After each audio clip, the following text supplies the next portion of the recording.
President Donald Trump has been lashing out on Twitter even more than usual, and one political expert thinks he's trying to strengthen his personal brand with voters ahead of this year's midterm elections.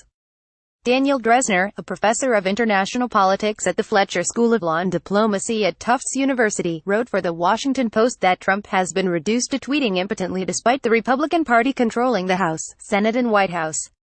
The president's behavior this past month or so can best be understood as him trying to return to his brand as an angry outsider, Drezner wrote. He needs to ensure that his loyal base supporters are sufficiently energized to come out and vote GOP in the midterms. An easy way for him to do that is through Twitter rants. Trump and the GOP are unlikely to score any major legislative achievements in a gridlocked Congress, and Drezner argued that Trump lacked the patience and the stamina to see policy implementation through. Given his political constraints, Trump will do what he did in the private sector when his real estate empire was floundering, switch to branding, Drezner wrote. When Trump actually tried to build things like hotels, his track record was mediocre. As a brand, however, Trump pocketed millions with far less skin in the game.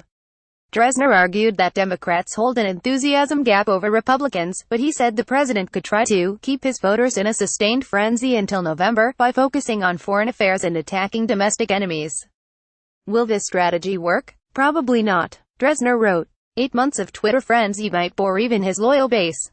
But crazed rants cost Trump nothing, and they helped carry him into the White House, so Drezner argued the president was left with few choices in a divided Washington.